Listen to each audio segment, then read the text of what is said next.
안녕하세요. 오늘도 사연 살롱을 찾아주셔서 감사합니다. 저는 50대 후반의 여성이에요. 딸 하나, 아들 하나를 뒀고 제 직업도 갖고 있어요. 저는 일찍 결혼해서 일찍 첫 딸을 낳았어요. 사실 딸아이를 결혼 전에 가졌거든요. 아이가 생기고 나니 걱정은 됐지만 낳아야 한다는 의무감이 컸어요. 그래서 생각보다 더 빨리 결혼을 하게 된 거죠. 남편은 대학원생이었고 저는 대학을 갓 졸업했었어요. 저희 두 사람은 대학 연합 모임에서 만났어요. 시어머니는 몇 년 전 돌아가신 시아버지한테 받은 땅을 많이 갖고 있었고 부동산 투자로도 돈을 많이 번 사람이었어요. 제가 정식으로 인사하러 갔을 때 시어머니는 니네 친정이 사업하지 않았으면 난 이 결혼 절대 허락 안 했다. 그러니까 앞으로는 니네 친정이 우리 진성이 먹여 살려야 한다. 라며 너무 당당하게 요구하니 저도 모르게 오히려 기가 죽었어요. 또 제가 젊었을 때만 해도 혼전 임신을 하면 남자보다는 여자가 더 눈총을 받았거든요. 그래서 저도 남들 눈치를 많이 봤던 것 같아요. 친정엄마는 주변에서 알까봐 말조심을 많이 하셨지만 그래도 집에서는 저한테 따뜻하게 해주셨어요. 네가 아이를 낳겠다고 결심했으니까 엄마는 네 뜻 따라갈게. 결혼해서 아이 낳고 잘 살면 니네 시어머니도 뭐라고 못할 거야. 엄마, 내 편이 되어줘서 정말 고마워. 엄마 생각해서라도 잘 살게. 그렇게 저희는 결혼을 했고 신혼생활을 시작했어요. 그런데 시어머니는 정말 돈을 한 푼도 안 보내더라고요. 결혼 전 저한테 했던 말이 빈말이 아니었던 거죠. 남편은 공부하느라 아직 경제적 능력이 없었고 저도 임신을 해서 어디 취직하기가 쉽지 않았어요. 결국 저와 남편의 생활은 친정에서 책임지게 되었어요. 몇 달 동안이나 시댁에서 남편 학비조차 보내지 않고 친정에서만 저희에게 돈을 보내자 저는 화가 나더라고요. 어머니 진짜 당신 학비도 우리 집에서 대라고 하는 건 아니지? 등록금은 낼 때 되면 보내주시는 거지? 당신 친정에서 다 해주기로 얘기됐잖아. 무슨 소리야. 나는 그런 얘기한 적 없어. 우리 집 인사 왔을 때 다 된 얘긴데 이제 와서 딴소리라면 어떡해. 그건 어머니가 그냥 한 말이지 내가 그러겠다고 한 게 아니잖아. 저는 시어머니 말 그대로 우리 집에서 모두 해줄 거라고 믿는 남편이 어이없었죠.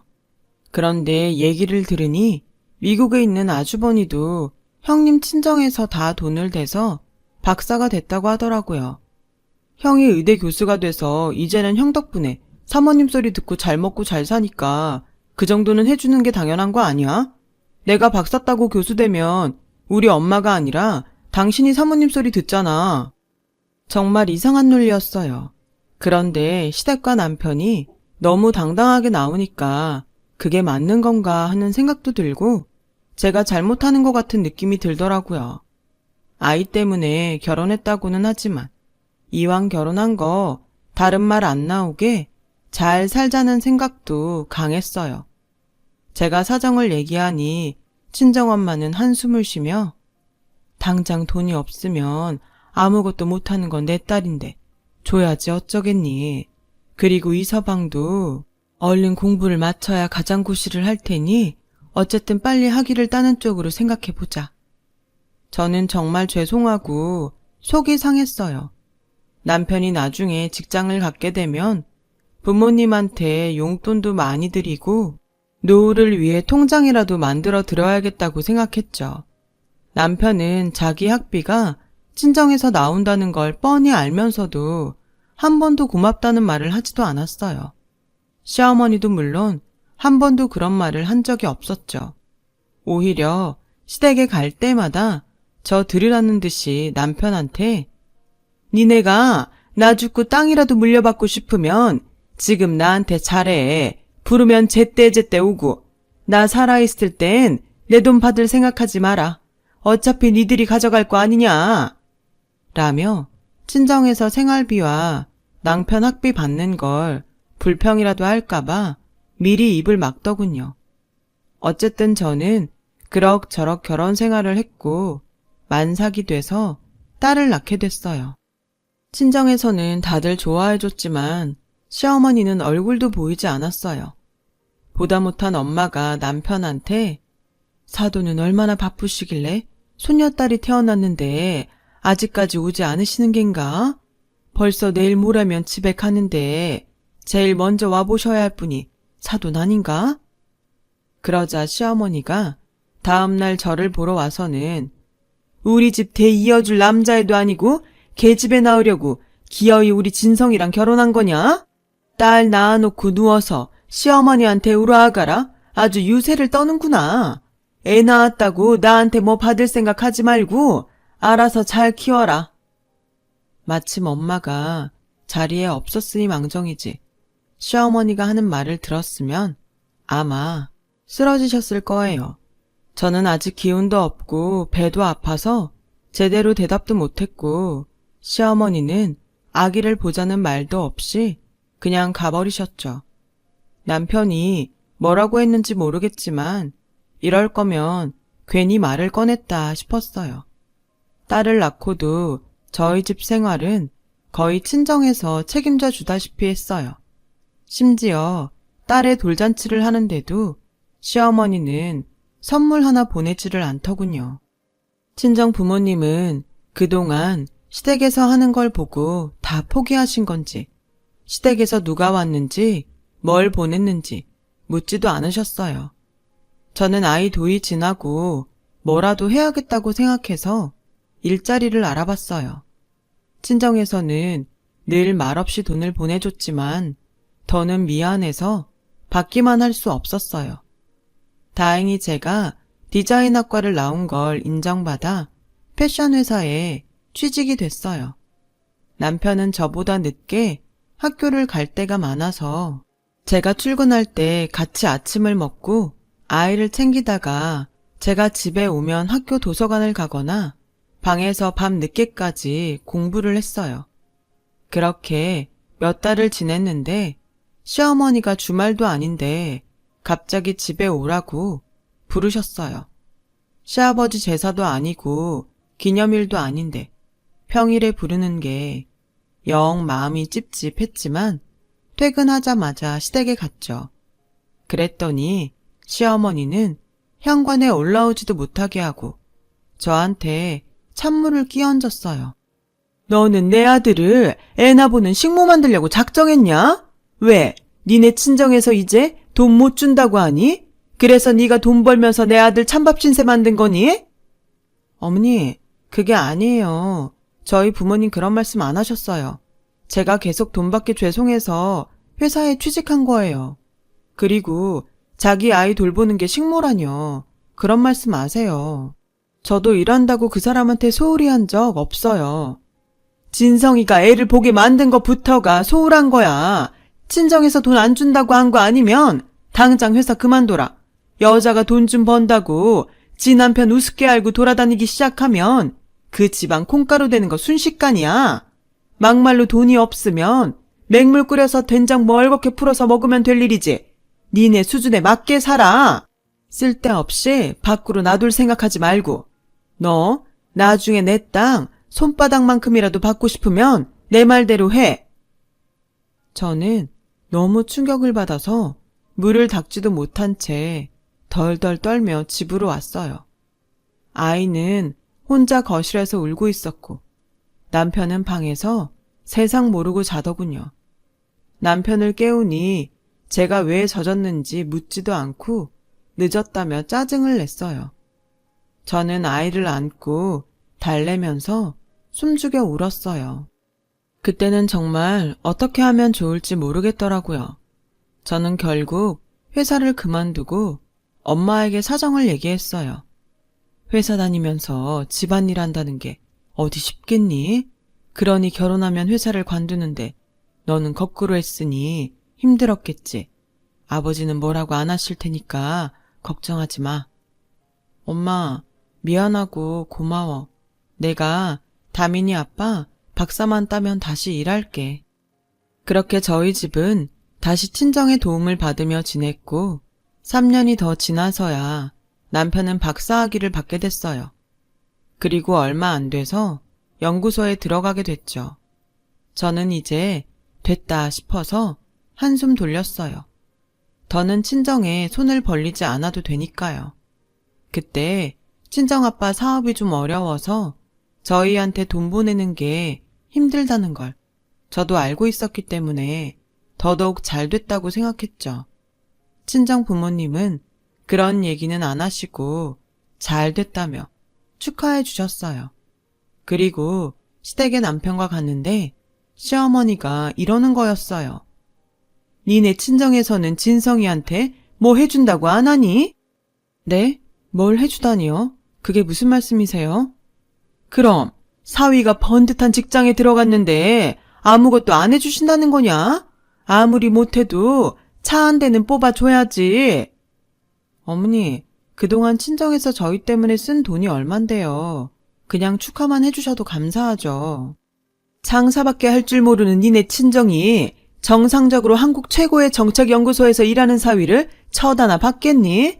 게다가 나 죽으면 물려받을 땅하고 재산이 얼만데 아이고 감사합니다 하고 100번 절을 해도 모자랄 판에 그게 무슨 소리냐?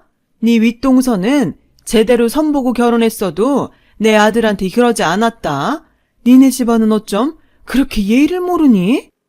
저는 딸을 아는 채 너무 수치스러워서 속으로 부들부들 떨었어요. 그런데도 남편은 너무 태평스럽게 과일을 먹으며 TV만 보고 있더군요. 원래 이런 분위기에서 살아서 그런지 제가 당하는 게 아무렇지 않은 모양이었어요. 이러고 평생을 살 수 있을지 점점 마음이 답답해지기 시작했죠. 그런데다가 친정아빠 사업도 힘들어져서 정 같지 않았어요. 어려운 중에도 엄마는 남편한테 취직 선물로 고급 시계를 선물하셨어요. 남편은 선물을 받을 때도 건성으로 고맙다고 목례만 하더니 시계를 차고 다니지 않았어요. 여보, 왜 엄마가 사준 시계 안 차고 다녀? 그거 나만 국산이라 창피하다고. 다들 제일 비싼 외제 시계로 시간 보는데 나만 국산 보고 있으면 모양 빠지잖아. 그래도 엄마가 당신 생각해서 사준 건데 좀 차고 다니지. 남들이야 뭐라고 하건 당신만 좋으면 된 거잖아. 나도 싫다고. 촌스러운 국산 시계는 됐다고. 장모님 좀 센스가 없는 거 아니야? 지금 그게 어른한테 할 소리야? 저는 그날 남편하고 크게 싸웠어요. 그동안 시어머니한테 받았던 서름까지 겹쳐서 폭발했던 것 같아요. 얼마 안 가서 시어머니는 저희 집에 찾아오셨어요. 그러더니 다짜고짜 이혼 서류를 내미는 거였어요. 어머니, 갑자기 이게 뭐예요? 니네 집 다 망해간다더라. 애초에 니네가 그렇게 부자도 아니라며? 우리 아들 먹여 살리지 못할 거면 내가 왜 너를 보고 있어야 되냐? 너도 니네 집 어려운 거 몰랐던 눈치인데 그런 건 입 딱 다물고서 우리 집 재산으로 뭘 어떻게 해보려고 한 거 아니냐? 난 그런 꼴 못 본다. 그 말에 저도 더 이상은 남편과 살고 싶은 생각이 없어졌어요. 지나온 세월이 너무 분하고 억울할 뿐이었죠. 하지만 남편을 고소한다던가 위자료를 청구할 생각을 전혀 못했어요. 이혼을 하면 여자를 더 죄인처럼 보는 사람들도 많았고 저도 무의식적으로 그렇게 생각했던 것 같아요. 세상이 정말 좋아져서 돌싱이라는 단어도 나오고 요즘 세상만 같으면 삶이 그렇게나 힘들다면 정말 이혼이 뭐 별건가요? 저는 친정의 경제 사정을 솔직하게 말하지 않고 남편 덕을 보려고 했다는 시어머니의 억지와 함께 거의 쫓겨나듯 아이와 함께 그 집을 나왔어요. 남편은 연구소가 바쁘다고 저희가 나가는데 들여다보지도 않고 전화 한 통 하지 않았죠. 저는 아이 앞에서 울지 않으려고 이를 악물었어요. 친정에 오니 아버지는 어음을 해결하려고 백방으로 애를 쓰고 있었고 엄마도 갖고 있던 반지며 목걸이며 값이 나가는 걸 전부 처분하는 중이었어요. 저는 일단 되는 대로 동대문에서 옷을 디자인하는 일을 시작하게 됐어요. 애를 키우다 온 이혼녀를 받아주는 번듯한 회사가 없었거든요. 그렇게 바쁘게 살다 보니 시댁에 당했던 일 때문에 열내는 것도 잊어버렸죠. 저는 최선을 다해 디자인 하나하나 신경을 썼고 그 덕분인지 제가 만든 옷이 어느 순간부터 잘 팔리더군요. 제 노력이 보상받는 것 같아서 너무 흐뭇했어요. 저와 부모님은 딸아이가 집이 어렵다는 걸 알아채지 못하게 해줄 수 있는 건 다 해주면서 키웠어요. 그렇게 몇 년이 지나자 저희 아버지의 노력을 좋게 본 투자자가 아빠 회사에 크게 투자를 하게 됐고 아버지 사업은 다시 자리를 잡았어요. 그뿐 아니라 아버지는 제가 일하던 것과 손을 잡고 의류 사업도 시작해서 동남아로 옷을 수출하기 시작했어요. 저는 그 무렵 제 디자인의 법적 보호를 담당하는 변호사와 만나게 되었죠. 알고 보니 그 사람도 이혼을 했더라고요. 저희는 서로의 사정을 잘 이해했고 그러다 보니 자연스럽게 만남으로 이어졌고요. 그리고 얼마 후에 결혼을 하기로 했죠. 저는 중학생인 딸이 상처를 받을까봐 걱정했어요. 하지만 딸은 저보다 더 큰 것 같더라고요. 오히려 저보고 잘 됐다고 나는 엄마가 나쁜 일은 다 잊어버리고 지금보다 더 행복해졌으면 좋겠어. 나쁜 일이라니 엄마 그런 거 없어. 아주 어릴 적이라서 다 기억은 안 나지만 할머니랑 아빠가 엄마 힘들게 했던 거 나도 다 알아. 라며 저한테 폭 안기더군요. 저는 딸의 마음이 고맙기도 하고 그동안 제 앞에서 밝은 모습만 보여준 게 너무 딱해서 눈물을 흘렸어요. 그렇게 재혼을 하고 2년이 지나 저는 아들을 낳게 됐어요. 그 사이 아버지 회사도 더 탄탄해졌고 저는 아버지와 함께 하던 의류 사업을 혼자 하게 됐어요. 아버지가 따로 떼서 저에게 맡기신 거죠. 남편은 큰 법무법인으로 직장을 옮겼고 딸은 남편의 영향을 받아 변호사를 목표로 열심히 공부를 했어요. 저는 수출뿐만 아니라 국내에도 시장을 넓히기 위해 회사 건물을 짓기로 했어요. 그때는 사무실도 여기저기 흩어져 있었고 샘플을 만들어 오는 디자이너 작업실도 멀리 떨어져 있어서 여러 가지로 불편했거든요. 큰 건물은 아니어도 다 같이 모여 있는 게 훨씬 효율적일 거라고 판단했죠. 그렇게 건물 부지를 찾다가 급매로 나온 땅이 있다길래 봤더니 크지는 않아도 저희 회사가 들어서기에는 적당한 곳을 찾았어요. 거기에는 아담하게 건물도 한 채 있어서 리모델링만 하면 되겠다 싶었어요. 저는 남편과 의논한 후 그 땅을 다시 보러 가기로 했어요. 그랬더니 부동산에서는 땅 주인이 웬만하면 바로 계약을 했으면 좋겠다고 했다더군요. 부동산 중개사는 저희가 간 날 땅 주인이 온다고 했다며 조금만 기다려달라고 하더군요. 그렇게 30분 정도를 있다가 자리에서 일어났어요.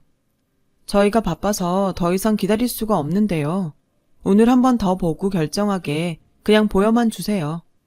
라고 하는데 누가 급하게 들어오더군요. 제가 늦은 거 아니죠? 라고 하는데 저는 깜짝 놀랐어요. 전 시어머니였거든요. 시어머니도 저를 알아보더니 놀라서 거의 뒤로 넘어질 뻔하더라고요. 네가 여기 무슨 일이냐? 라는데 중개사가 땅 살 사람이라고 하니까 입을 못 다물더군요. 저는 남편 보고 가자고 하면서 더 볼 것도 없겠는데요. 그냥 없던 일로 하겠습니다. 중개사는 갑자기 왜 그러냐며 저를 붙잡으려고 했지만 저는 단호하게 뿌리치고 부동산에서 나왔어요. 아무리 조건이 좋고 시세보다 저렴해도 시어머니가 갖고 있던 땅은 싫었어요. 그런데 얼마 후 모르는 번호로 전화가 와서 받았더니 시어머니였어요. 내가 그동안 다민이 보고 싶어도 말을 안 하고 있었는데 이제 좀 만나야 될 것 같다. 이제 와서 왜요? 전에는 아들이 아니라고 거들떠 보지도 않으셨잖아요. 그런 말이 어딨냐? 내 손녀인데 왜 안 보고 싶겠어? 저는 고민이 됐어요. 저한테는 원수보다 못한 사람이지만 딸한테는 친할머니였으니까요. 저는 딸의 의견이 더 중요하다는 생각이 들어서 조심스럽게 물어봤죠. 그렇게 날 보겠다고 하면 만나볼게. 별일 없을 거야. 라고 어른스럽게 말했지만 저는 걱정이 됐어요. 혹시라도 못된 말을 하면 어쩌나 싶어서 딸한테 시어머니가 보자고 했다는 말을 한 게 후회되는 마음도 생기더라고요. 저는 결국 친정 엄마에게 이 일을 털어놓았어요. 아니, 어떻게 그렇게 또 만날 수가 있니? 정말 세상 좁구나. 그래도 너무 걱정은 하지 마. 다민이 똑똑하잖아. 무슨 말을 들어도 당하고 있지만은 않을 거야. 그 여자도 설마 다민이가 자기 핏줄인데 심한 말을 하겠니? 라고 하셨지만 그래도 불안하더라고요. 그래서 딸한테 같이 가자고 했죠. 엄마, 할머니가 나만 보자고 했다며. 나 혼자 갔다 올게. 그래도 엄마가 같이 가야지. 어떻게 너만 내보내. 나 어린애 아니야. 괜찮아. 만나고서 전화할게. 라고 했지만 저는 몰래 따라가서 카페 구석에 앉아 있었어요. 조금 있으니 시어머니가 들어와 딸과 만나더군요. 시어머니는 딸의 등을 쓰다듬으며 음료수를 시켜 자리에 앉더니 본격적으로 본색을 드러냈어요. 너는 누가 뭐래도 우리 이씨 집안 핏줄이야. 니네 엄마랑 살아도 그 집안 식구 아니라고. 다민이 공부 잘한다며? 공부 잘해서 출세하고 그러면 네가 그동안 아빠한테 못한 거 다 갚으면서 살아야 된다. 아빠한테 잘해야지 네가 잘 되는 길이야. 그러니까 지금도 네가 아빠를 위해서 할 수 있는 일을 해야 돼. 저는 분노가 치밀었어요. 예전에 저한테 했던 말이랑 똑같은 말을 제 딸한테도 하고 있었으니까요. 너무 열받아서 쫓아가서 한마디 하려는데 딸아이가 저는 전화 잘하고 살게요. 아빠 인생은 아빠가 책임져야죠. 아빠도 그동안 제 인생 책임 안 졌잖아요. 아빠한테 그런 말이 어딨어? 아무리 그동안 아빠랑 안 살았어도 네 아빠야. 니네 엄마가 그렇게 교육시켰니? 네가 잘 되면 딸이 돼서 당연히 아빠를 챙겨야지. 안 그래? 라는 말에 제가 자리에서 일어나 막 쫓아나가는데 그건 말이 안 되죠. 라는 친정엄마 목소리가 들렸어요. 엄마는 언제 들어왔는지 딸 손을 꼭 잡고 옆에 서 계셨어요. 시어머니는 놀라서 엄마를 쳐다보다가 일어나더군요. 오늘 다민이만 나온 줄 알았는데 어떻게 오셨어요? 아무려면 제가 우리 귀한 손녀를 험한 사람 만나는데 혼자 내보내겠어요. 친할머니를 험한 사람이라니 평소에도 그런 식으로 교육시켰나 보죠? 친할머니도 할머니 다워야죠. 이렇게 애한테 다짜고짜 자기 아빠를 챙기라고 윽박 지르는 게 무슨 할머니인가요? 애 한번 따뜻하게 안아준 적도 없으면서 이제 와서 핏줄 타령은 되게 하시네요. 아들 낳아놓고 왜 그 책임을 잡고 다른 사람한테 지우려고 해요. 그쪽 아들 귀하면 그쪽이 끝까지 책임지고 살면 되겠네요. 어린 학생한테 성공하면 아빠를 책임지라니 그게 어른이 돼가지고선 할 말입니까? 아이 앞에서 못하는 말씀이 없으시네요. 저를 그렇게 못된 할머니 만들고 싶으시면 할 말은 없지만요. 그리고 제가 틀린 말한 것도 아니잖아요. 요즘 애들을 너무 오냐오냐 키우니까 효도라는 것도 모르고 지 귀한 줄만 아는 거예요. 저는 더 이상 못 참고 말도 안 되는 소리 그만하세요. 지금 누구 앞이라고 그런 소리를 하는 거예요? 우리 집 어렵다는 소리 듣고 다짜고짜 이혼하라면서 나랑 다민이 내보냈으면서 뭐가 어쩌고 어째요? 내가 진짜 애 앞에서 이런 말까지 안 하려고 했는데 댁한테 휘둘려서 당신 아들 학비까지 대가며 살았던 거 지금까지도 후회하고 있다고. 애를 오냐오냐 키웠다고? 그럼 내 귀한 새끼 오냐오냐 키우지. 지 아빠한테 못한 거 갚으라고 하면서 키워야 되나? 지한테 해준 것도 하나 없는 아빠가 너무 뻔뻔한 거 아니야? 양육비 한 번 보낸 적 없고 여태까지 보자고 한 적도 없으면서. 라고 하자 주변에서 시어머니를 다들 흘끈거리며 보더라고요. 저는 딸하고 엄마를 붙잡고 밖으로 나가자고 했어요. 그러자 시어머니는 급하게 저희 앞을 막아서더군요. 그러지 말고 얘기 좀 하자. 내가 다민이한테 그런 말을 한 건 우리가 지금 정말 어려워서 그래. 그리고 우리 땅 사기로 한 거 좀 더 값을 쳐주고 사면 안 될까 해서. 저와 엄마는 너무 기가 막혀서 말도 안 나왔어요. 제가 막 뭐라고 쏘아 붙이려는데 딸이 먼저 할머니, 그런 걸로 더 이상 엄마 괴롭히지 마세요. 저도 할머니가 저 손녀라고 안 좋아하고 엄마 힘들게 한 거 다 알아요. 아빠는 엄마 편 한번 들어준 적 없었고요. 그런데 제가 왜 그런 아빠를 위해서 뭘 해야 돼요? 그리고 저 아빠 따로 있어요. 변호사 아빠요. 한 번만 더 엄마 힘들게 하면 우리 아빠한테 다 말해서 법적으로 할 테니까 그렇게 아세요. 라고 하자 시어머니는 저를 붙잡고 얘, 우리 좀 살려줘. 그 땅 지금 못 팔면 우리 큰일 난다. 마지막 남은 재산인데 제발 좀 도와줘. 이것 보세요. 우리 딸이 당신 필요할 때마다 돈 대주는 은행입니까? 이제 그만하세요. 라고 엄마가 말하자 그제야 저를 놓아주더군요. 알고 보니 큰며느리가 미국에서 들어와서 시어머니 비위를 맞추고 온갖 애교를 부려서 자기들 몫을 미리 상속받았대요. 그리고 자기 앞으로 전부 돌린 다음에 싹 다 현금으로 바꿔서 전부 들고 혼자 해외로 도망갔다고 해요. 엎친 데 덮쳤다고 시어머니는 기획부동산에 걸려서 빚이 엄청나게 늘었다고 하더군요. 지금 살고 있는 집도 잘못될 수 있어서 얼마 남지 않은 땅들을 당장 팔지 못하면 길거리로 나앉게 생겼다는 거였어요. 그렇게 자기가 가진 재산을 자랑하더니 큰며느리한테 다 털리고 순식간에 궁지에 몰리는 걸 보고 저는 다 자기가 한 대로 받는다는 말이 실감이 났어요. 시어머니가 자꾸 저와 딸한테 전화하고 못살게 굴자 남편은 접근 금지 명령서를 받아서 더는 찾아오지 못하게 했어요. 그 후 한참을 소식도 모르고 살았는데 얼마 전 우연히 시어머니가 큰 며느리도 잡지 못하고 빚도 못 갚았다더라고요. 있던 집도 빼앗기고 반지하 월세로 옮겨서 전 남편이 버는 돈으로 빚을 갚으며 계속 어렵게 산다는 얘기를 들었어요. 저는 제 일을 최선을 다해 나가고 있어요. 남편과 아이들도 잘 지내고요. 아버지도 안정적으로 사업을 잘하고 계세요.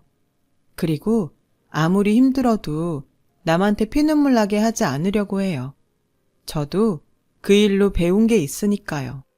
더 훌훌 털고 남은 인생 정말 잘 살아보려고요. 끝까지 들어주신 분들 정말 감사하고요. 모두 행복하시고 좋은 일만 있었으면 좋겠어요. 그럼 다들 건강하세요. 여러분, 사연 댓글에 응원과 현명한 조언 부탁드려요. 좋아요와 구독은 저에게 큰 힘이 됩니다. 오늘도 좋은 일 가득하세요.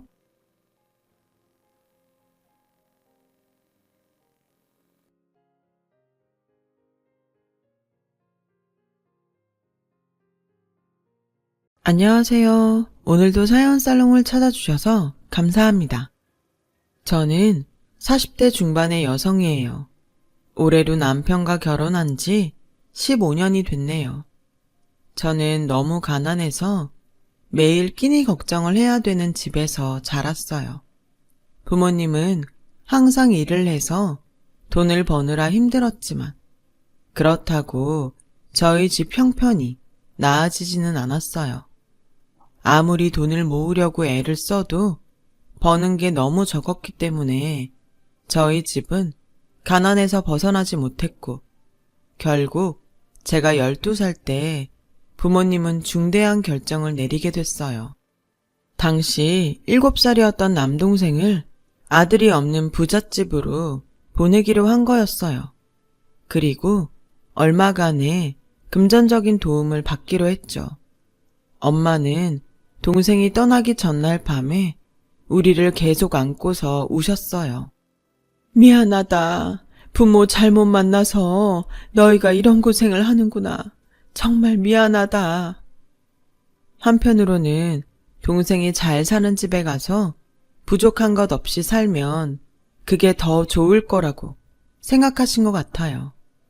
동생이 가고 나서 저희 집은 전보다 좀 나아졌어요. 항상 쌀이 집에 있었고 엄마는 매일 일하러 나가지 않게 됐어요.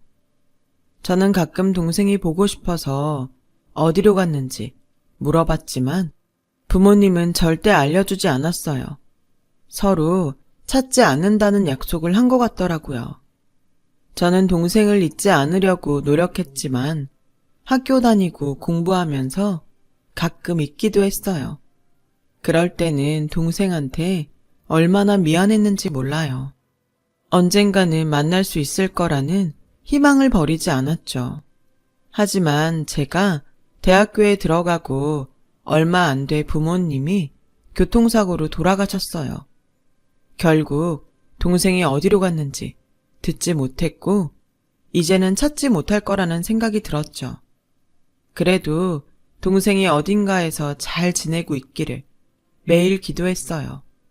저는 대학을 그만두고 동대문에 작은 가게를 얻어 옷을 팔았어요. 부모님이 빚진 게 있어서 그걸 갚고 나니 돈이 얼마 안 남았거든요. 저는 다시 어릴 때 내일은 밥을 못 먹는 게 아닐까 걱정하던 게 트라우마로 남아서 더는 돈 때문에 전전긍긍하며 살기가 싫었어요. 그래서 악착같이 돈을 벌어서 모았죠.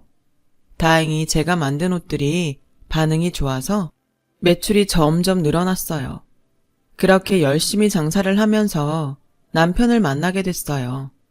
남편은 제가 있던 상가에 점포를 몇 개나 가지고 있던 임대업자였어요. 젊은 나이에 성공하다 보니 가게를 하는 사람들 사이에 이런저런 소문도 많았어요. 상가 점포뿐만 아니라 재개발 지역에 땅이 있고 건물도 있다는 말도 있었죠. 저는 남편이 제게 관심을 보일 때 거절하지 않았어요.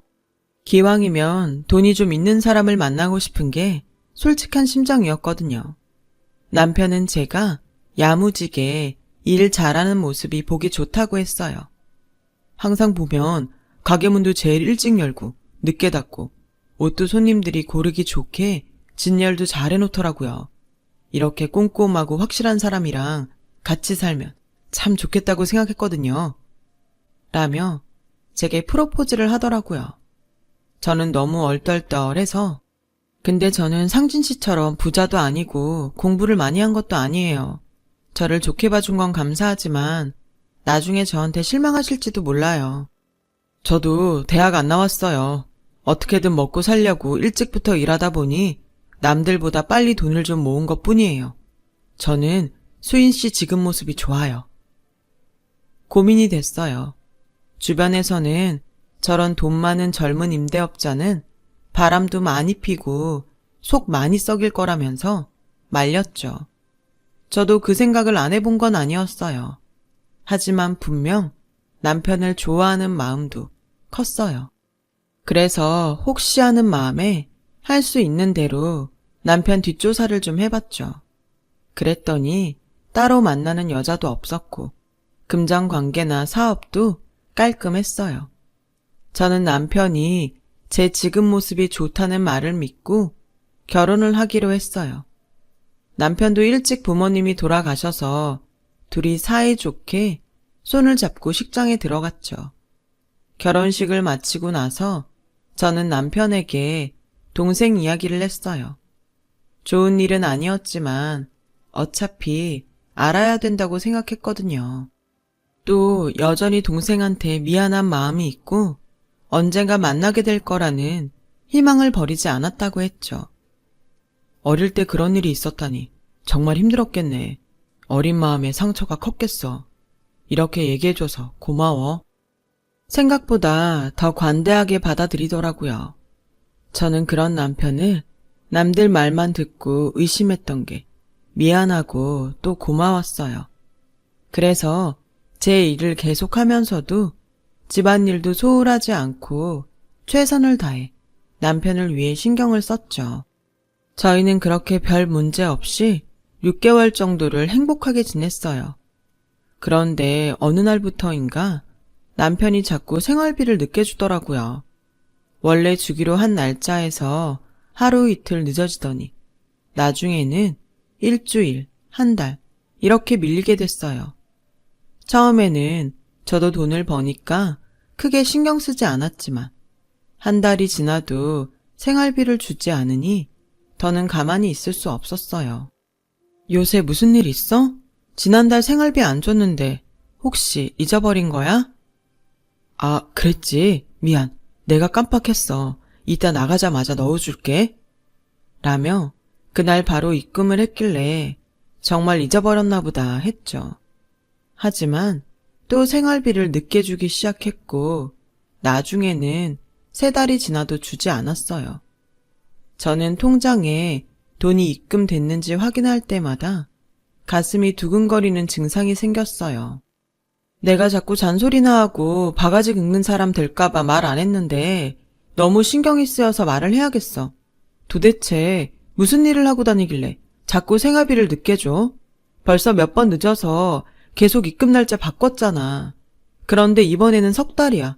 혹시 누가 가게세 못 내는 사람 있어? 그런 거면 나도 이해하니까 솔직히 말해봐. 정말 미안해. 당신도 돈을 벌고 그 돈으로 생활비 충분히 되겠다고 생각하니까 자꾸 잊어버리는 것 같아. 왜 내 건물 작은 거 있잖아. 거기 리모델링이 필요하대서 돈이 들어가다 보니까 그렇게 됐네. 근데 당신이 이렇게 신경 쓸 줄 몰랐어. 그런 건 얘기를 해줘야 내가 오해를 안 하지. 아무 말도 없이 생활비도 안 주니까 무슨 큰일이라도 생긴 건가 걱정했잖아. 나도 돈이 들어올 게 안 들어오니까 마음이 불안해지고. 당신 많이 불안했구나. 당신 돈도 꽤 있고 우리도 이렇게 넉넉하게 사는데 불안해하지 않았으면 좋겠어. 우리보다 더 없이 사는 사람들도 많잖아. 넉넉하긴 하지만 들어올 돈이 들어와야 적금도 제대로 넣는 데다가 들어올 돈이 안 들어오면 자꾸 불안하단 말이야. 내가 너무 없이 살아서 그런 것 같긴 한데 나도 어쩔 수가 없어. 알았어. 미안해. 내가 앞으로 밀리지 않고 잘 넣을게. 라고 저를 달랬고 그날 밀린 생활비를 다 보내주더라고요. 그렇게 몇 번 더 실랑이를 벌이고서야 남편은 제때에 생활비를 넣어줬어요. 그러던 어느 날 제가 가게에 나갔는데 건너편에 있는 친한 언니가 자기야, 자기네 B동 땡땡호 왜 팔았어?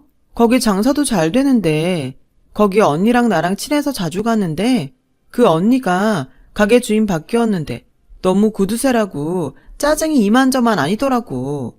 그런 노른자 자리를 판 거 보면 괜찮은데 투자하나 보다. 저는 당황했지만 웃으면서 아, 그렇게 됐어요 언니. 라고 얼머부리고 저를 모르는 부동산에 가서 알아봤어요. B동 땡땡호요? 그거 판 지 2주는 됐죠?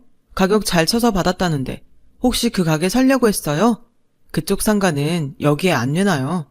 상가 1층에 있는 부동산에서 다 하니까 거기 가서 알아보세요. 저는 알겠다며 인사를 하고 서둘러 나왔어요. 남편은 그동안 저한테 가게에 대해 한마디도 하지 않았어요. 저희가 결혼할 때 약속한 게 각자 용돈을 따로 가져가도 되지만 가게 문제나 큰 돈은 꼭 서로한테 얘기하자고 했거든요. 그런데 이렇게 지켜지지 않는다는 게 너무 실망스러웠어요. 그렇다고 그 가게를 왜 팔았냐고 물어보기도 두렵더라고요. 혹시라도 다른 여자가 있다던가 도박 같은 걸 했다고 하면 어쩌나 겁이 났거든요. 남편은 그런 제 속도 모르고 웃으며 집에 들어오더군요. 오늘은 집에 일찍 들어왔네. 나는 오늘도 혼자 저녁 먹을 줄 알았는데 잘됐다. 우리 치킨이라도 시켜 먹을까? 라는데 정말 마음이 복잡해지더라고요. 며칠을 잠도 제대로 못 자며 지내고 있는데 상가에서 언니들이 저한테 조심스럽게 묻더라고요. 있잖아, 내가 땡땡동에 살거든? 근데 거기서 네 남편을 봤는데 다른 여자랑 걸어가더라고. 그러자 제가 대답하기도 전에 친한 언니가 잘못 봤겠지. 얘네가 얼마나 금술이 좋은데 그래. 쓸데없는 소리들 하지 말고 가서 장사나 해. 라고 하자 언니들은 아니야, 정말 봤단 말이야. 얘 남편 맞는데? 확실하지도 않잖아. 이름 불러봤어? 아니지? 그럼 말하지 마. 라며 친한 언니가 그 언니들을 정리했어요. 저는 고민 끝에 흥신소에 부탁을 해서 남편 뒷조사를 시작했어요. 너무 답답하고 불안해서 안 되겠더라고요. 저는 뒷조사 결과가 나오기 전까지 아무 일도 없는 것처럼 행동하려고 애를 썼어요. 하지만 혹시라도 남편이 눈치채지 않았을까 걱정이 되긴 했죠. 오늘은 밖에서 별일 없었어? 혹시 기분 나쁜 일은 없었고? 라고 물었더니 남편은 이상하다는 듯 저를 보며 아무 일 없었는데 왜 그래? 요즘 왜 자꾸 그런 걸 물어봐? 그냥 요즘 하도 세상이 험하니까 혹시 무슨 일이 있나 해서 그러지. 라며 얼머부렸어요. 당신은 걱정이 너무 많은 것 같아. 좀 더 마음을 편하게 가지려고 노력해봐. 그렇게 사서 걱정하면 스트레스 쌓여서 건강에도 안 좋대. 요가 같은 게 정신 건강에도 좋다던데. 그런 학원이라도 다녀봐. 라며 태평하게 얘기하는데 정말 속이 터지는 것 같았어요. 그렇게 시간이 흘렀고 드디어 흥신소 사람을 만나는 날이 됐어요. 그 사람은 저에게 몇 장의 사진을 전해줬어요. 사진 속 남편은 낯선 동네에 있는 낯선 건물로 들어가고 있었어요. 여기가 땡땡동인데요. 이 집에서 한참 있다가 나오더라고요. 그리고 그 다음 사진에는 남편 뒤로 젊은 여자가 한 명 나오더군요. 여기 뒤에 사진들도 보면 이 여자분하고 같이 여기저기 다니더라고요. 라며 사진들을 쫙 펼쳤는데 마트며 공원이며 가게며 그 여자랑 안 가는 곳이 없더라고요. 저는 정신없이 그 사진들을 봉투에 담아넣고 그 자리에서 나왔어요. 다리는 후들거리고 손은 떨리고 입에서는 침이 바짝 마르더라고요. 결혼 전 상가 언니들이 남편처럼 젊은 나이에 임대업 하는 사람들은 여자도 많고 바람도 잘 핀다고 했던 말이 생각났어요. 저는 그 말이 현실이 된 것 같아서 너무 불안하고 두려웠지만 일단 제가 다시 한번 확인하기로 했어요. 제 눈으로 직접 보기 전까지는 그 무엇도 믿지 말자고 다짐했죠. 하지만 남편한테는 전처럼 대할 수 없었어요. 남편도 제가 냉정해진 걸 느꼈는지 자꾸 제 눈치를 보더라고요. 그리고 자꾸 뭔가 말을 하려다가 말고 그러는 게 아무래도 여자가 있다는 말을 하려는 것 같아서 가슴이 울렁거려서 도저히 같이 있을 수 없었죠. 그래서 저는 신상품을 만든다는 핑계로 작업실에 틀어박혀서 집에 들어가지 않았어요. 남편은 작업실로 찾아와서 이렇게 일만 해서 어떡해. 벌써 일주일째네. 내가 맛있는 거 좀 사줄까? 이러다가 몸 상하겠어. 괜찮아.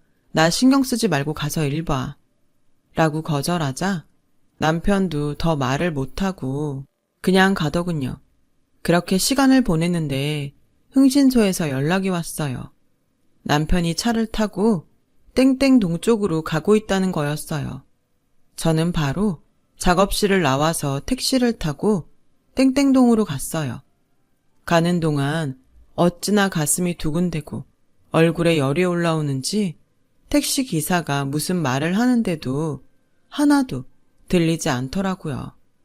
저는 흥신소 사람이 말한 곳에 내려서 사진에 있던 건물을 봤어요. 5층짜리 상가주택이더라고요.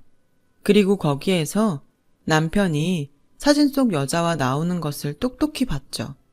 남편과 여자는 웃으면서 무슨 얘기를 하고 있더라고요.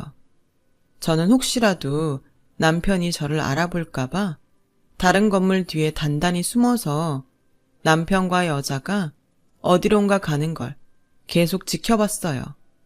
그리고 두 사람의 모습이 보이지 않게 된 다음에 그 건물 앞으로 갔죠. 1층은 점포들 세를 주고 위에는 사무실과 방이 있는 건물이었어요. 여기서 남편이 저 여자와 산다고 생각을 하니까 말할 수 없는 배신감이 밀려왔어요. 화가 너무 나서 거기 있는 가게 물건들을 다 때려 부수고 싶은 충동이 들었지만 다 꾹 참고 일단 집으로 돌아왔어요. 그리고 방에서 혼자 통곡을 하며 울었죠. 한바탕 울고 난 저는 남편이 오기 전 세수를 싹 하고 아무 일도 없는 것처럼 행동했어요. 저는 그날 이혼하기로 마음 먹고 변호사를 선임했어요. 그리고 필요한 서류들을 차곡차곡 준비해 나갔어요. 결혼한 지 1년도 안 돼서 이혼을 한다는 게 주변에도 너무 창피했죠. 하지만 주변의 충고를 안 들은 제 잘못이니까 어쩔 수 없다고 생각했어요. 그 즈음 남편은 자꾸 저를 보면서 무슨 얘기를 하려고 했어요. 있잖아. 저기 혹시 나한테 할 얘기 없어? 라든가 저기 말이야. 이따 밖에서 좀 볼까? 라며 말을 걸었지만 전 대꾸하지 않았어요. 아무래도 남편도 제가 알고 있다는 걸 눈치챈 것 같았어요. 그래서 되도록 빠른 시일 내에 이혼 얘기를 꺼내야겠다고 생각했죠. 저는 변호사에게 여러 조언을 들었어요. 증거 자료들을 보여주되 원본 말고 복사본들을 보여주라는 말도 하더라고요. 저는 남편이 여자와 찍힌 사진들을 여러 장씩 만들고 남편이 생활비를 늦게 보내줬던 것까지 통장들을 싹 복사해놨어요. 생활비를 안 줬을 때 제 돈으로만 감당했던 영수증들도 전부 모아놨고요. 만반의 준비를 마친 저는 남편에게 얘기 좀 하자고 말을 붙였죠. 그런데 의외로 남편이 먼저 아주 진지하게 내일 당신하고 밖에서 좀 만났으면 좋겠어. 요즘 많이 바쁘고 피곤한 거 잘 아는데 그래도 시간 좀 내줘. 그래, 나도 할 말 있었는데 잘 됐네. 근데 굳이 밖에서 만나야 돼? 그냥 집에서 얘기하면 되지. 라고 하니 남편은 내가 잠깐 어딜 갔다 와야 돼서 그래. 어딜 갔다 오는데 중요한 데야? 나랑 얘기한 다음에 가도 되잖아. 그게 꼭 먼저 가야 되거든. 내일 만나서 다 얘기할게. 꼭 만나야 될 사람이 있어. 라는데 드디어 때가 왔구나 싶더라고요. 저는 밤새 남편이 그 여자를 데리고 오는 거면 어쩌나 걱정이 됐어요. 그래서 결국 남편 뒤를 밟아서 두 사람이 만날 때 내가 먼저 나서야 되겠다고 결심했어요. 남편이 그 여자를 제 앞에 데려와서 이야기할 걸 생각할까봐 겁도 났고 화가 나고 자존심도 상했거든요. 다음날 남편은 아침을 먹고 이따가 약속한 카페에서 봐. 나 금방 갔다 올게. 라며 나가더군요. 저는 남편이 차를 타고 가는 걸 보고 바로 택시를 불러서 남편 뒤를 따라갔어요. 그리고 예상대로 남편은 그 여자가 있는 건물 앞에서 내리더라고요. 남편이 건물로 들어간 걸 확인한 저는 얼른 따라가서 남편이 올라가는 뒤를 살금살금 쫓아갔어요. 살림집이 있는 현관문 벨소리가 나더니 문이 열리는 소리와 함께 여자 목소리가 들렸어요. 오셨어요? 준비하고 있었어요. 저는 더 이상 참지 못하고 뛰어 올라갔어요. 당신 여기서 지금 뭐 하는 거야? 라고 하자 남편도 놀라서 당신 여길 어떻게 알고 왔어? 라고 했고 여자도 놀라서 저를 쳐다보더군요. 둘이 너무 뻔뻔한 반응에 제가 막 화를 내려는데 여자가 갑자기 집으로 들어가며 잘 됐네요. 잠시만요. 하더니 잠시 후 나타났어요. 저는 그 장면을 보고 아무 말도 할 수가 없었어요. 여자가 끌고 나온 휠체어에 한 남자가 앉아 있었거든요.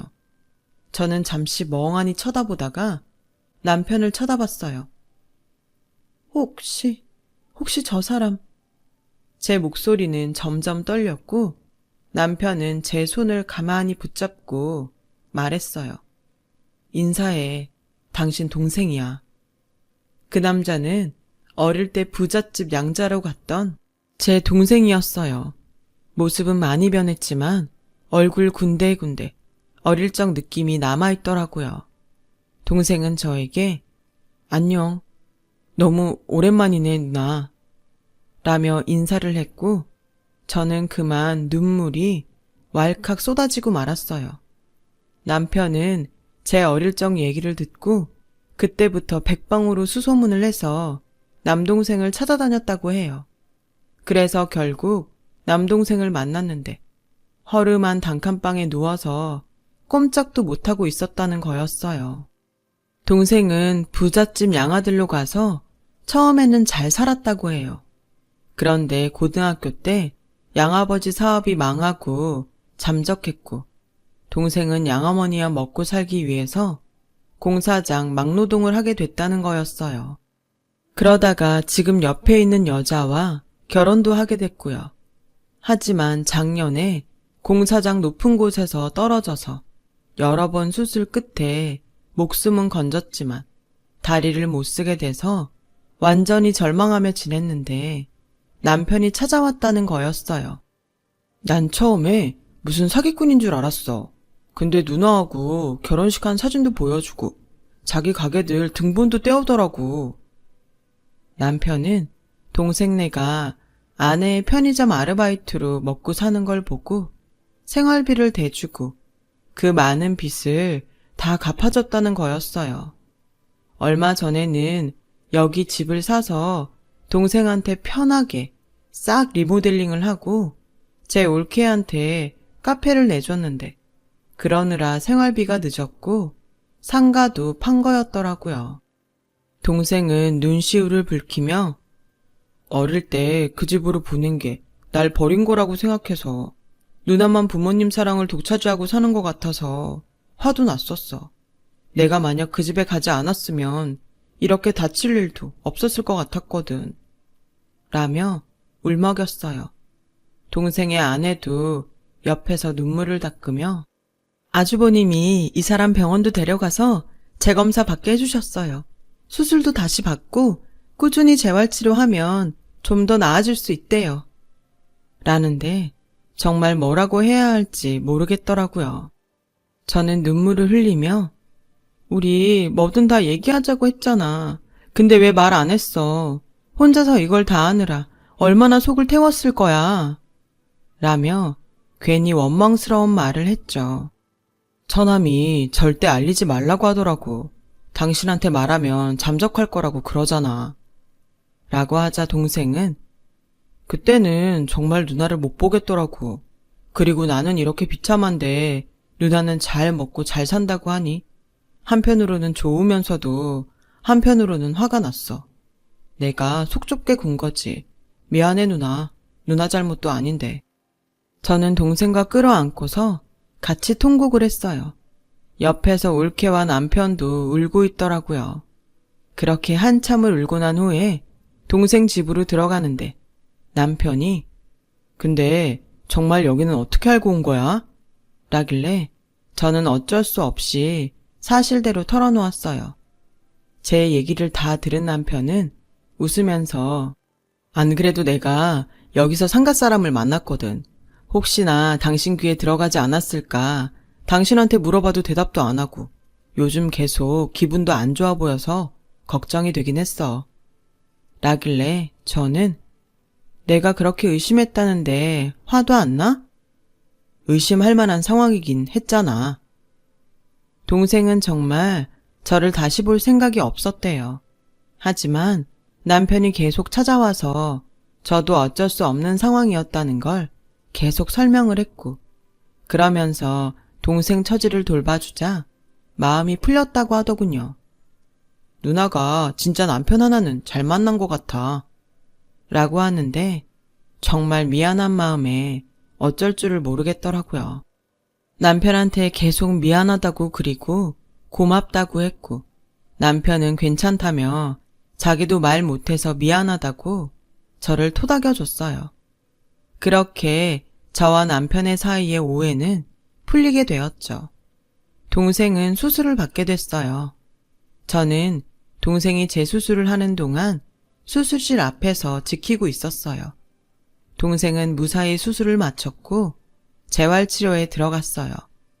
올케가 카페 일로 바쁠 때는 제가 동생을 데리고 병원에 다녔고요. 그렇게 몇 년간 노력했더니 동생은 일어나서 걸을 수 있게 됐어요. 물론 지팡이를 짚어야 되긴 했지만 그것도 차차 나아질 거라고 믿고 있어요. 그렇게 저는 남편 덕분에 어릴 때 헤어졌던 동생과 다시 만났고 지금은 두 집이 서로 오가며 행복하게 살고 있답니다. 저와 남편 사이에는 아들, 딸, 남매도 생겼고요. 동생도 딸을 낳았어요. 정말 예전에 고생했던 걸 생각하면 요즘은 매일이 꿈만 같아요. 동생은 온라인 쇼핑몰을 만들어 직원을 두고 제가 만드는 옷들을 판매하고 있어요. 저도 더 제대로 하고 싶어서 애들을 키우면서 의상 공부도 틈틈이 하는 중이에요. 나이가 많지만 앞으로를 위해서 더 많이 배워야죠. 인생이란 게 그 자체가 참 영화인 것 같아요. 지금까지 제 이야기를 들어주셔서 너무 감사합니다. 모든 분들 좋은 일만 있었으면 좋겠어요. 그럼 늘 행복하고 건강하세요. 여러분, 사연 댓글에 응원과 현명한 조언 부탁드려요. 좋아요와 구독은 저에게 큰 힘이 됩니다. 오늘도 좋은 일 가득하세요.